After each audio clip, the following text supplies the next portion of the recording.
It's my pleasure, without further ado, to present Bill Hyder, who will give us a talk this evening on Isaac Wood's satirical medals, a work in progress. Take it away, Bill. So this work started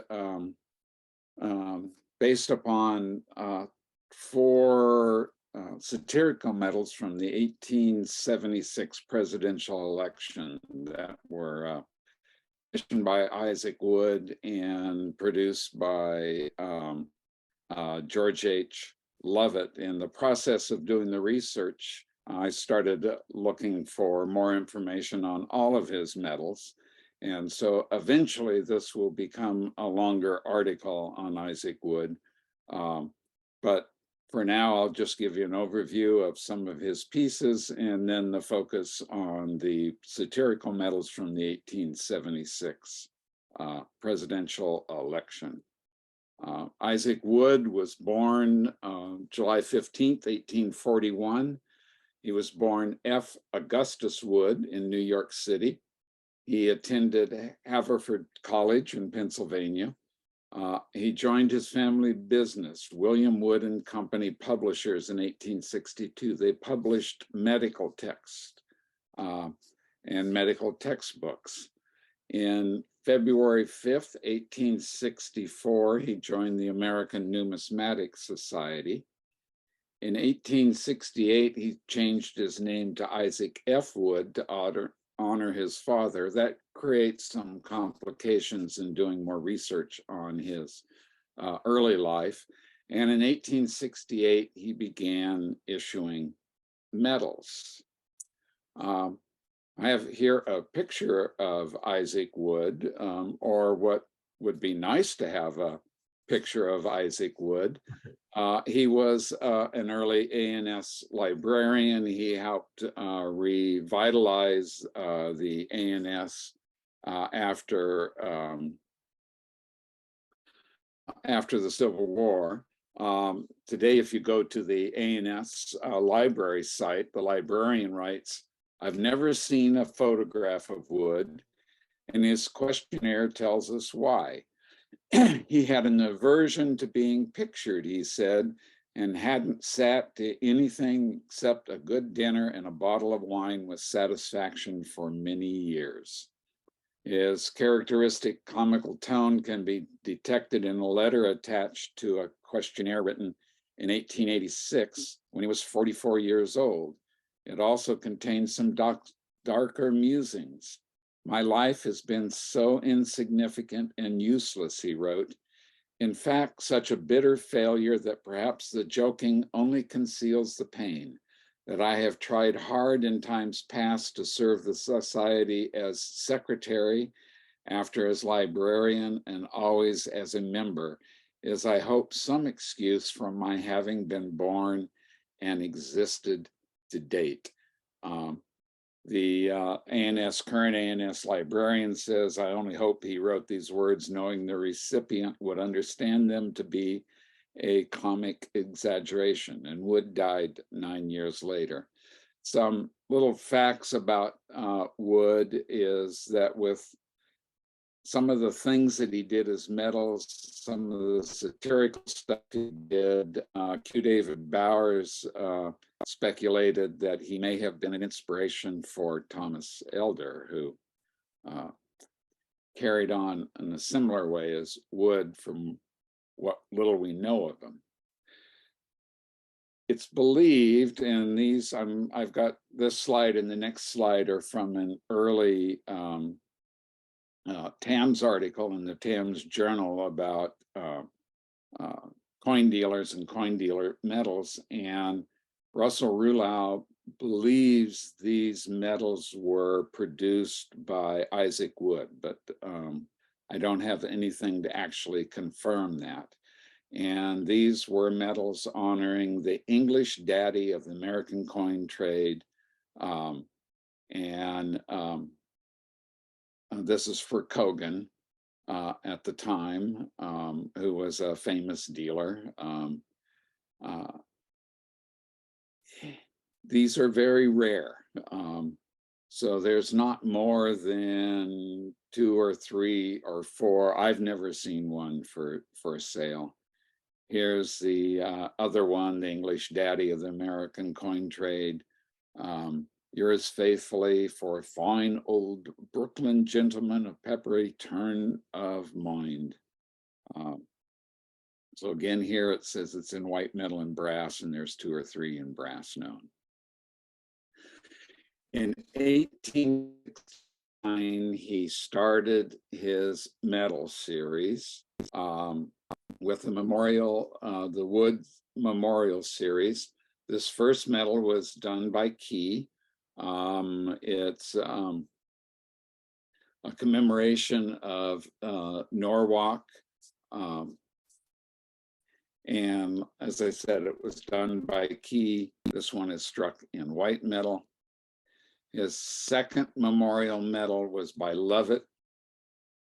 This is a medal for Andrew Johnson, 17th President of the United States, public reception and banquet by the municipal authorities of New York City, August 29th, 1866. This is listed in DeWitt, and DeWitt is a campaign medal, but as Dave Baldwin believes, and I believe from the descriptions, that this is in fact the second memorial medal of Wood's series. And he had several series. Wood's alma mater, Series B, number 1. This is for Haverford College. This is where he went to school. And most of them, but not all of his stuff, are signed Isaac F. Woods, Series B, number 1, and Lovett's signature down here. And there were 2 or 3 others done by him. In 1875, this is Washington assumed command. And down here, IFW for Isaac Woods and GHL for George Lovett. What's interesting is that Woods was the same age as Sage. And Sage struck a number of medals prior to the Civil War, approximately 30, if I'm remembering right, all done by George Lovett. And these are cataloged by Q. David Bowers in his book on medals before the Civil War. Sage went on to go into the Army to fight in the Civil War. He had some health problems when he came out of the Civil War. He did not return to his metal and numismatic business. He came out as a lawyer and died not long after that.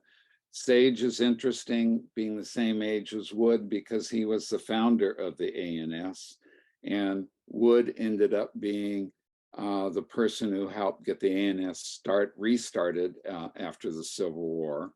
And Wood went on to be a librarian for the ANS, helped build their library, and he used Sage's dies, which had been donated to the ANS, to restrike Sage's medals. So it's like Sage came along and was active, and then when he turned inactive, Wood became active. There's no evidence that they knew one another, but it's their lives sort of follow one another.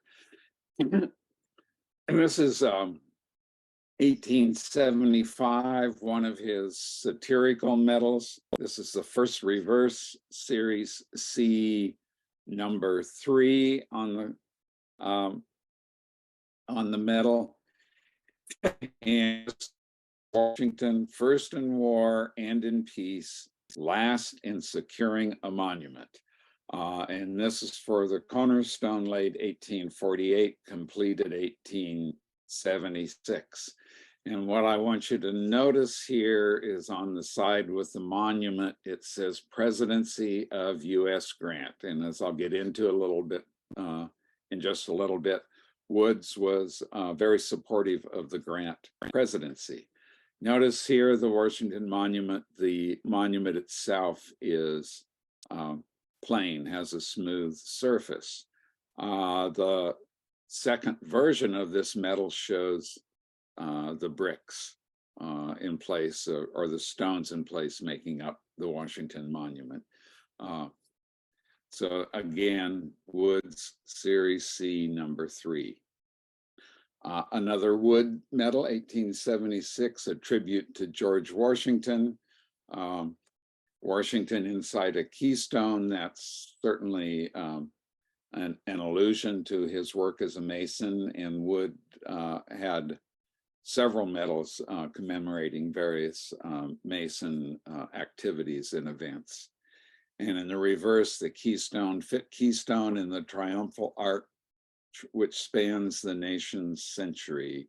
1776, IFW, that's Wood as designer. 1876 on the other side, George H. Lovett Fessett as a maker. 1875, again, this is another Washington piece, and commemorating the Washington elm in Cambridge. Again, IFW Wood as the designer and George Lovett as the maker. And on the reverse, Isaac F. Woods Series C number 4. And this is a precursor to the centennial celebration.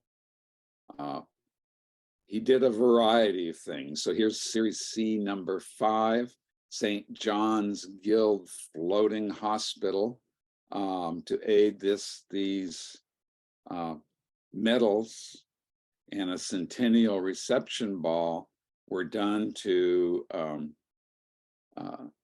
support the St. John's Guild Floating Hospital in New York that treated the indigent, and then the reception at the Academy of Music in New York.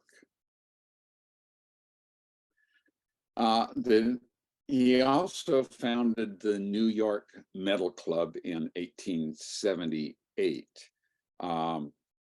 This ad in the American Journal of Numismatics says he has 2 medals that he has issued. Number 1 is the obverse of Washington and the reverse of Lafayette.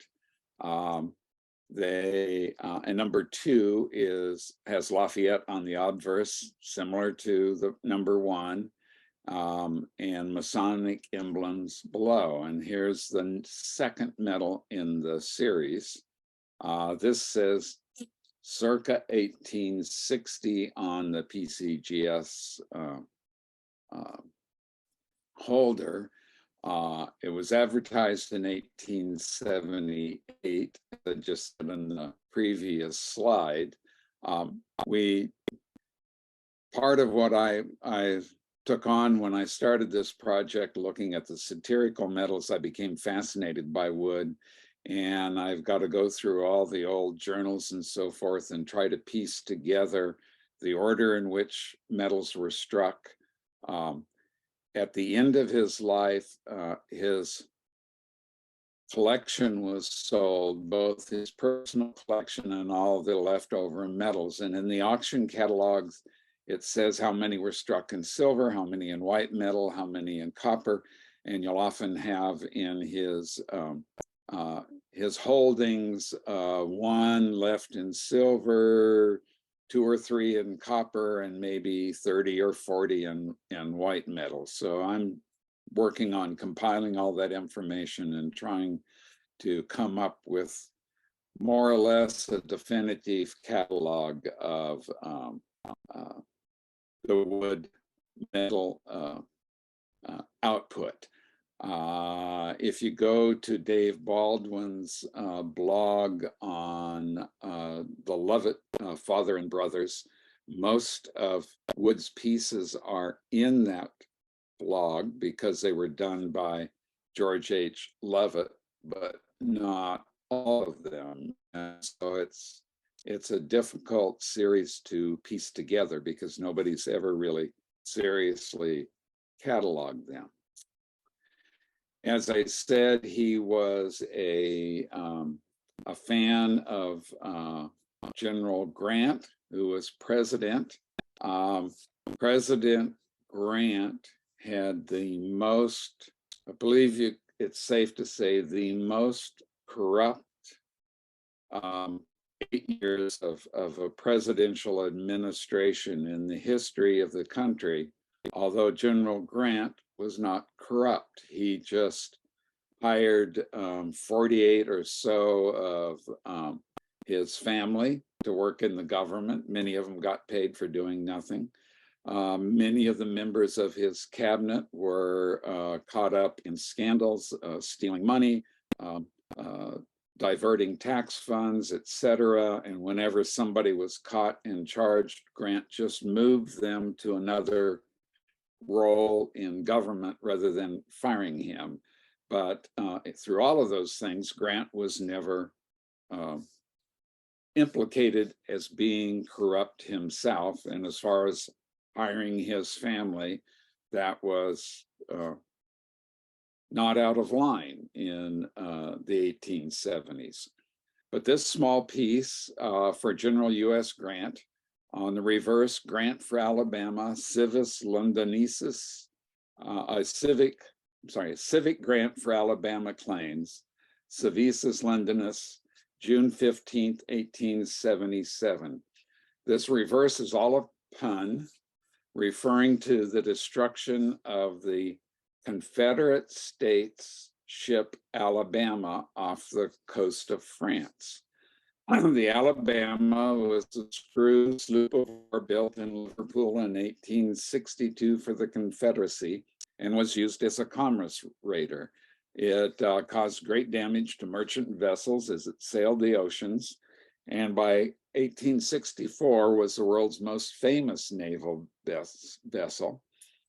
It put into port in France in 1864, and when it came out of port, it was sunk by the USS Kearsarge. The United States then filed legal claims against England that was in the courts for over a decade. And the legal claims were finally settled by the Grant administration. So England paid the United States. And when Grant was retired as president, he went to England and he was received as a hero in England. So a civic grant for Alabama claims, the Civis Londinensis. There are a series of paintings from the 1600s and 1700s of individuals in different cities, and the paintings are titled Civis, whatever the city is, or a citizen of that city. And on June 15th, 1877, Grant was identified and made a citizen of London. And so that's what this particular medal refers to. And the pun comes from the Alabama claims. You would think Grant would have been detested for settling the lawsuit, but in fact, England accepted it. The second one is for another event, to him that hath shall be given, and it's a Civitas Edinburghus, and I haven't researched this particular event in Edinburgh on August 31st, 1877. So now let's get into some of the more satirical pieces. This piece is not listed in the Woods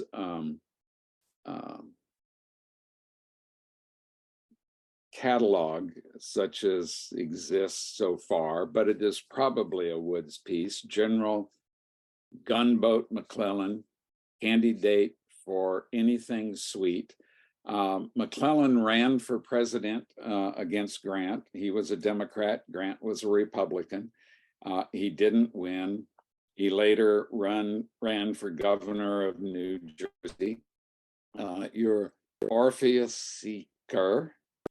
I couldn't be president in 1865, but I'll be big engine in 1877. I'll be governor of New Jersey, hooray, very little Mac instead of Big Mac.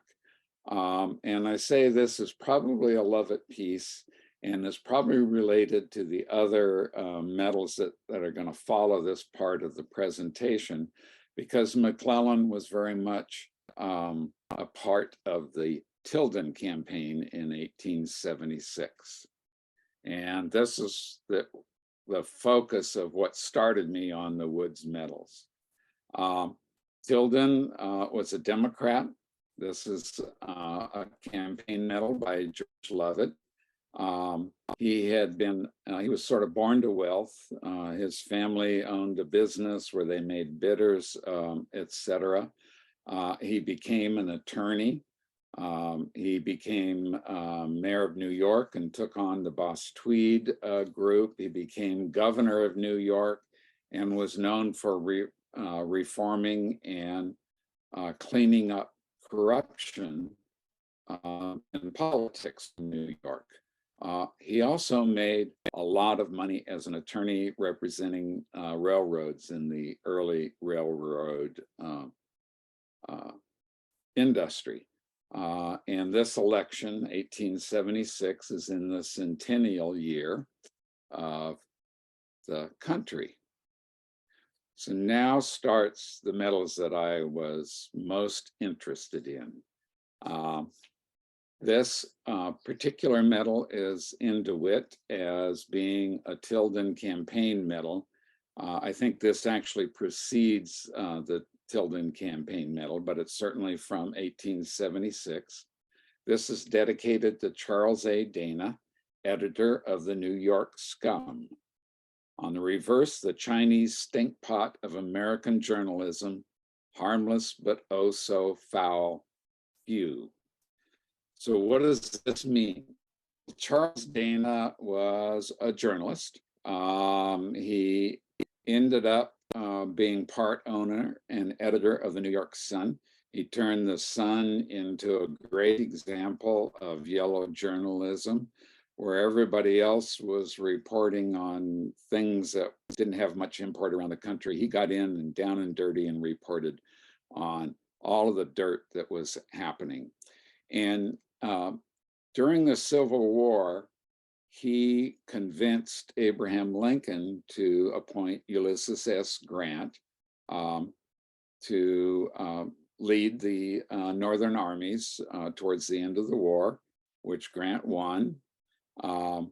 He supported Grant when Grant ran for president. Grant won the election, became president for 2 terms. But as Grant administration was racked by all the controversy and scandals and so forth, Dana took the Sun from being a Republican or independent newspaper in New York to being a Democratic newspaper in New York. And every day was a criticism of useless S. Grant, the worthless president. So that's where editor of the New York Scum, Wood, as I said, supported Grant. He collected Grant medals, he sold Grant medals. Grant's mentioned on many of these medals.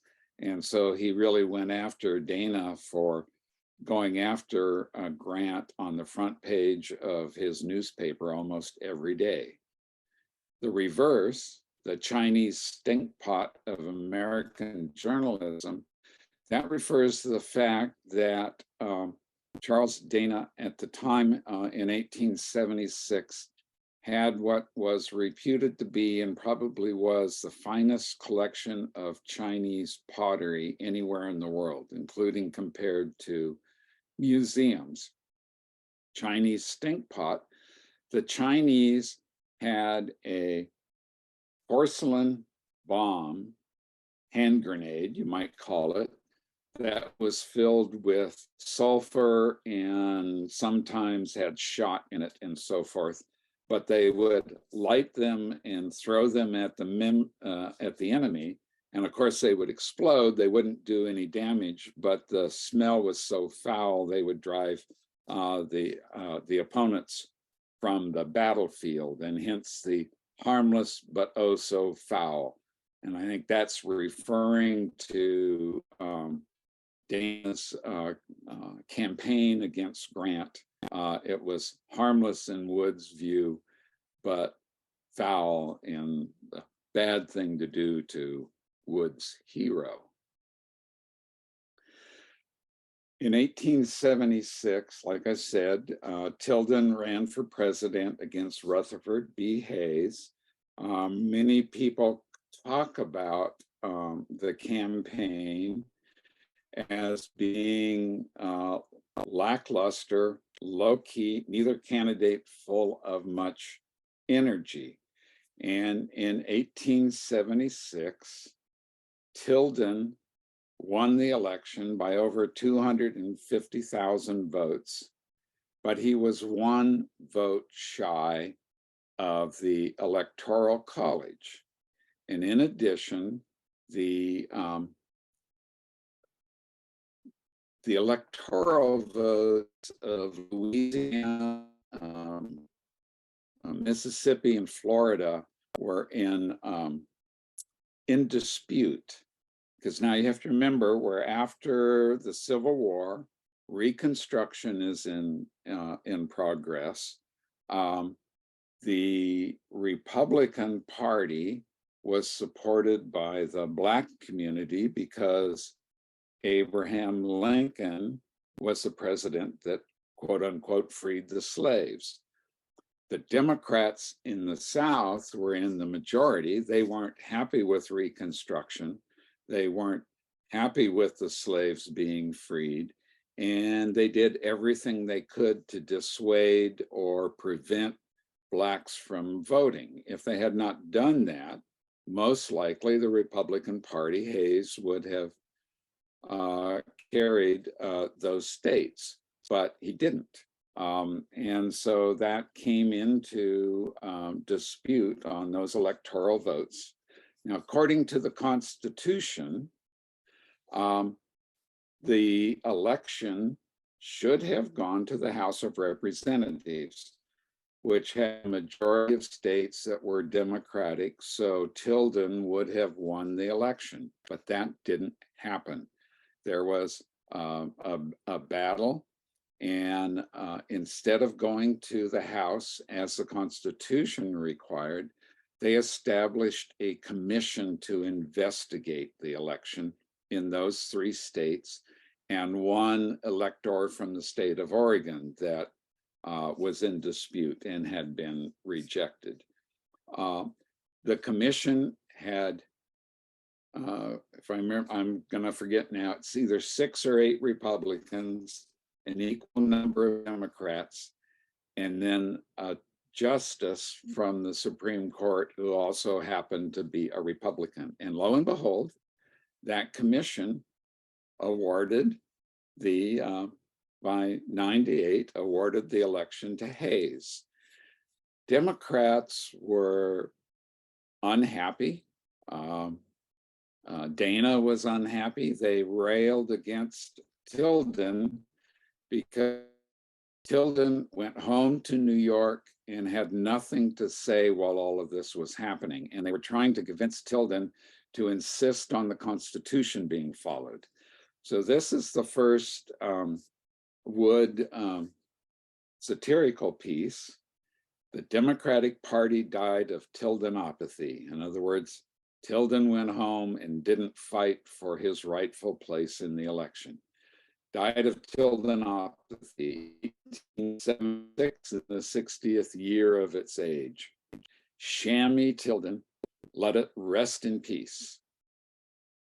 The reverse is probably very interesting. Here lies our little Tilden dear. He died of reform loquendi renea, and I'm butchering the Latin, and let that be. In the reverse, in the center is a casket with SGT on it. So it's obviously Samuel J. Tilden. He did not die that year. Below it says, scared to the memory of. Scared, not sacred to the memory of Tilden, scared to the memory of. Democrats were afraid of Tilden because he was still popular, but he wasn't taking a stand to lead the country. So he snuffed out. And on either side of the coffin are candles, and you can see they have been snuffed out, the smoke coming underneath them. The candle on either side of the funeral bier, like we see here, keeps the memory of the departed alive. And in this case, candles have been snuffed out to snuff out the memory of Tilden in the Democratic Party. Below, gone to the old world to find a mother-in-law. So what does that refer to? Well, Tilden never married. And if you go back and read the history now, some people say he may have been a homosexual. Other people say he was likely asexual. There is a journal from his time just before he was governor, where in that journal he was writing about various women in his social status and why they weren't attractive to him. Well, nobody knows whether or not he was a homosexual. The Republican newspapers, not the Hayes campaign, but Republican newspapers alluded to the fact that he was homosexual and that he would not be appropriate as president. That was one of the campaign things. So this is an allusion to that. Here lies our little Tilden dear. He died of reform. So what does this Latin stuff mean? Well, Tilden ran on a platform of he was going to reform the presidency. Grant's 8 years Republican presidency was a corrupt number of years. He was a reformer. He ran on a reform plank. This is our little Tilden dear. He died of reform. Now, the first word there means, in Latin, it roughly translates as diarrhea of the mouth. And the second word is part of a Latin name for chickens. So basically, you could read this, here lies our little Tilden dear. He died of reform chicken shit. That's an impolite way of interpreting this. Hayes supporters, like I said, openly proposed that he was homosexual since he never married and had close relationships with male friends. If you read the history today, nobody knows one way or the other, but here's a Puck presidential campaign showing various supporters of him trying to get him into the presidential election, all dressed as females.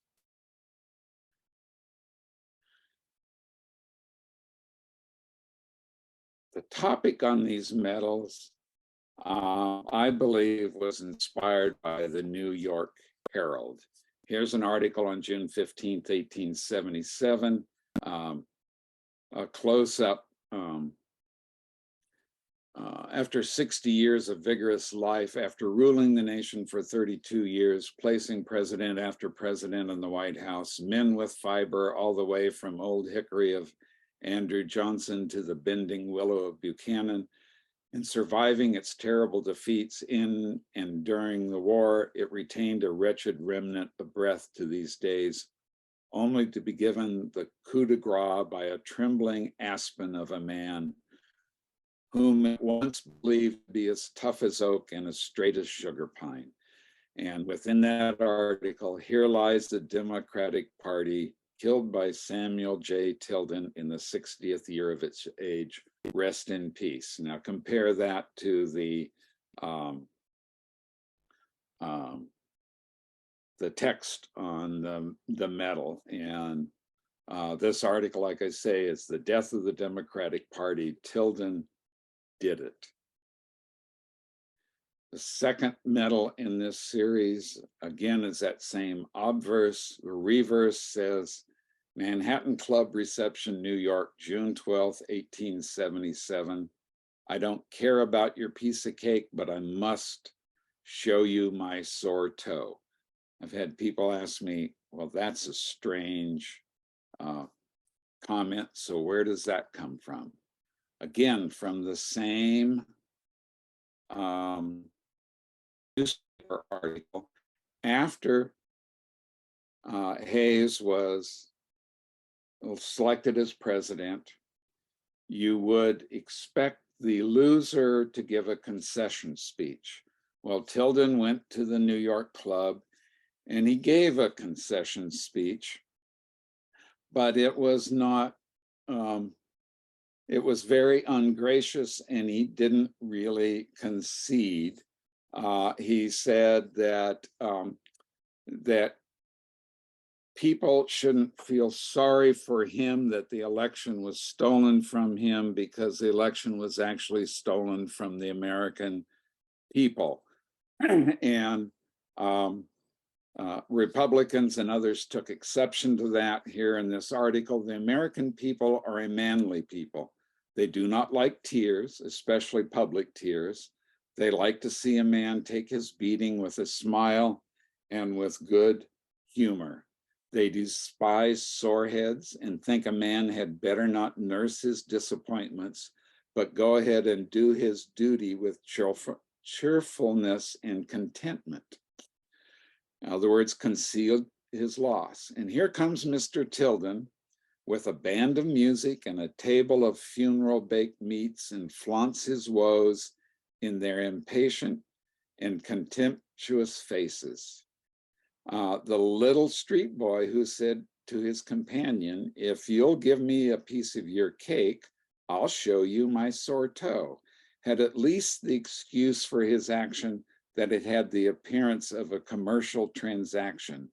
But poor Mr. Tilden's gratis exhibition stands in a different and less respectable category. So that's what the reverse of that medal is referring to. I don't care about your piece of cake. I'm gonna want to show you my sore toe.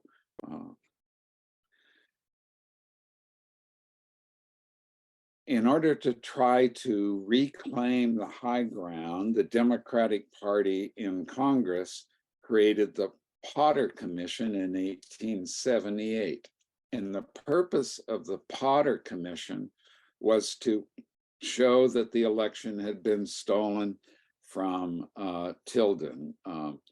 And in the course of their investigation, the Republicans on the committee got a hold of telegrams, Western Union telegrams that were sent back and forth by the Tilden campaign during the election. Now, the Republican Party was doing the same thing. They were using Western Union and telegrams, and Western Union was supposed to destroy all of the telegrams once they were delivered. And all of the Republican telegrams were in fact destroyed. A large number of the Democratic telegrams were not destroyed. Western Union handed them off to a newspaper, to the Republicans, who then handed them off to a New York newspaper. And that New York newspaper noted that most of the telegrams were written in cipher, so you couldn't just read them outright.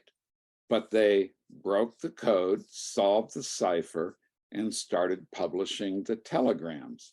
The telegrams were between people in Tilden's campaign and election officials in the 3 southern states where the outcome was in doubt, and they were offering bribes to report the vote for Tilden instead of Hayes. Now, that got out into the newspapers. Obviously, that's not related to the reform. The Potter Commission, when it ended, found no evidence that Tilden was a party to this. There was no evidence ever uncovered that, in fact, bribes were paid and that the vote was stolen, but the damage had been done. And so on this third medal, if you look carefully, you'll see the bust in Shammy Tilden is the same die as the first 3, but then it's been ground down and new lettering put in place. Oh, my offense is rank and smells to heaven. Ciphered out 1876 to 78.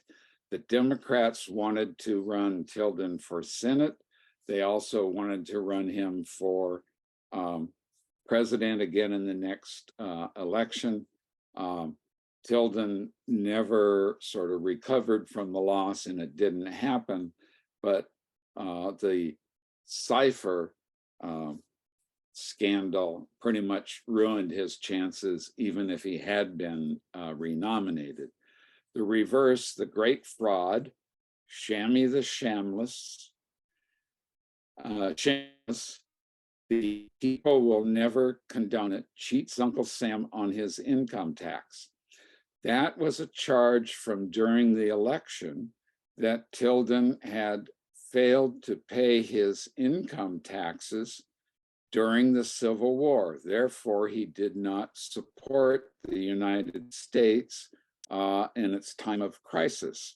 In fact, that was a false charge against him, but it was difficult for the public to understand it.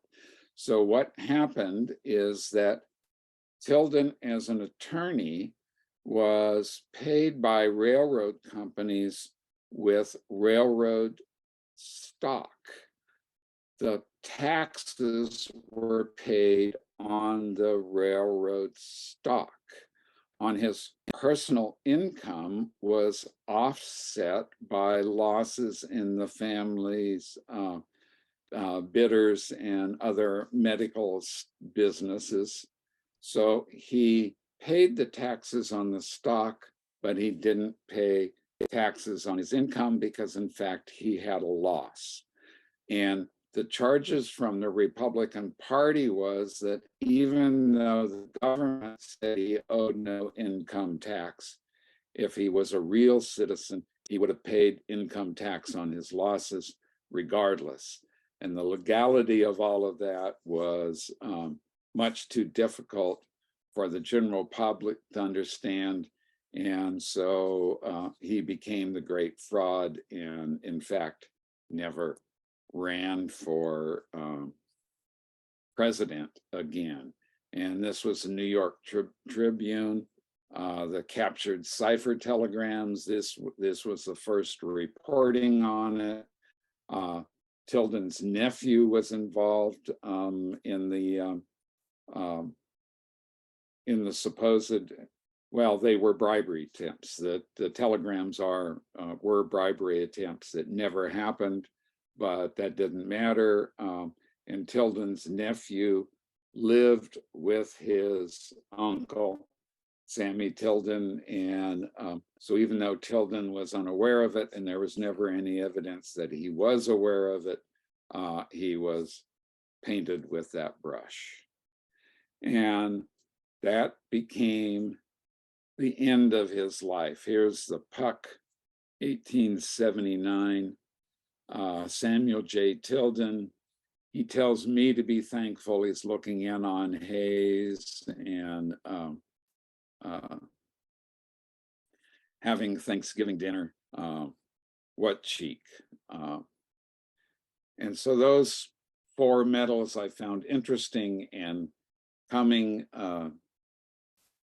understanding what they meant in the time of 1876 to 1878 and how they related to the newspaper articles about them, I find interesting and helps me understand. I cannot tell from the satirical medals is I do not know whether Isaac F. Wood was a Republican or a Democrat. Isaac F. Wood clearly honored Ulysses S. Grant.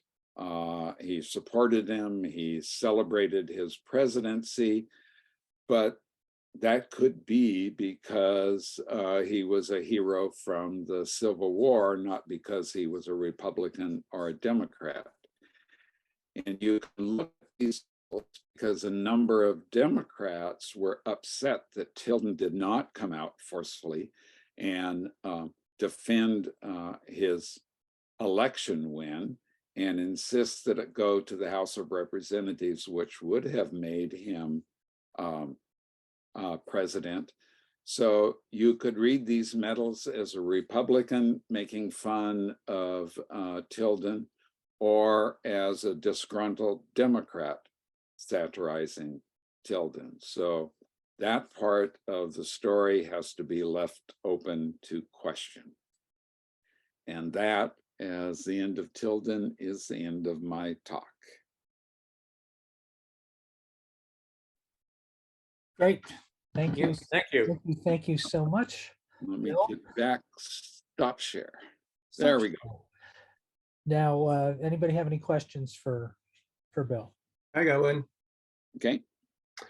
And this is a really minor, trivial thing. I'm not sure where it fits in. And going back to the first satirical medal you mentioned with the Washington Monument, I noticed that the monument is incomplete. And my recall, and correct me if I'm wrong, is they ran out of stone building the monument, and it took a while before they got more. And if you look at the monument now, 2/3 of the way up, you can see a line where there's a different type of stone on the monument. So, you know, Correct. So so I I'm not think sure. that's correct. Yes, I think that's correct. Okay, Yeah. so it's interesting seeing the first part of the monument featured in this medal, and he doesn't complete his task, was part of the satire, I think, before Yes. they actually completed it. So is that kind of part of the whole picture? yes, so Washington, if you think about it at the time, Washington medals were very popular and so forth. First in war, first in peace, first in the hearts of his countrymen. And this medal is commemorating George Washington, first in war, first in peace, last to get a monument. Okay. That's the Yeah. satirical part. Okay. Yeah, it was interesting. Okay.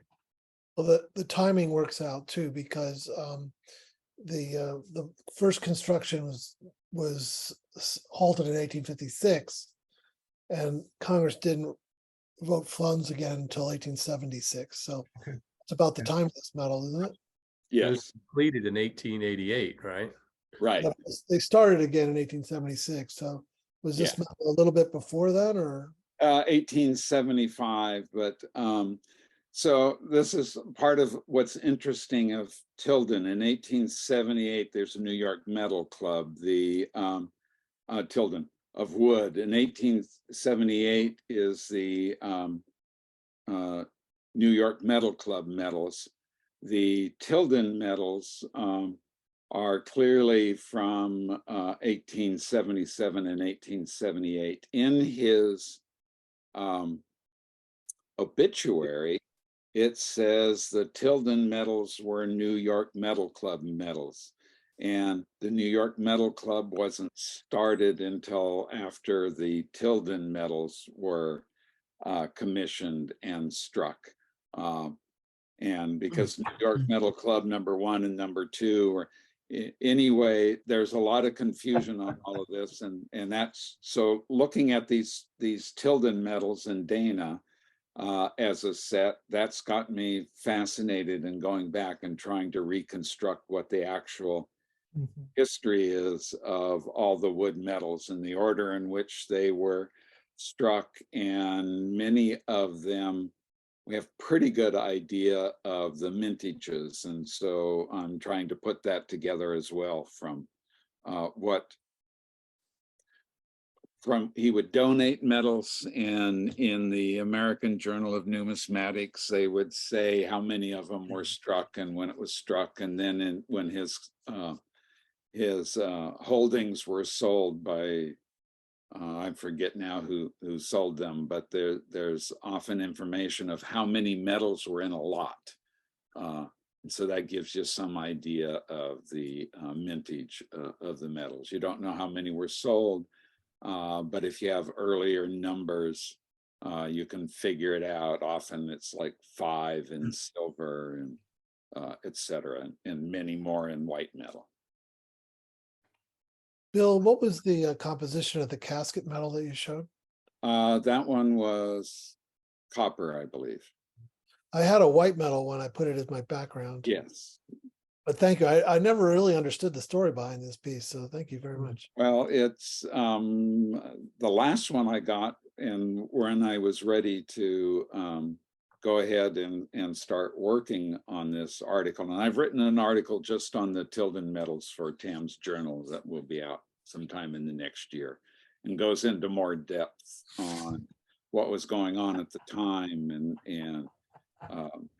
like Dana and the son referring to him as useless S. Grant. And so forth. If you remember, at the end of the 2020 election, there were comparisons made to the 1876 election, and the stolen, the difference being that Tilden won and didn't get the presidency. In 2020, we have a candidate who said he won but didn't. So the best book on the 1876 election is it's called The Great Fraud.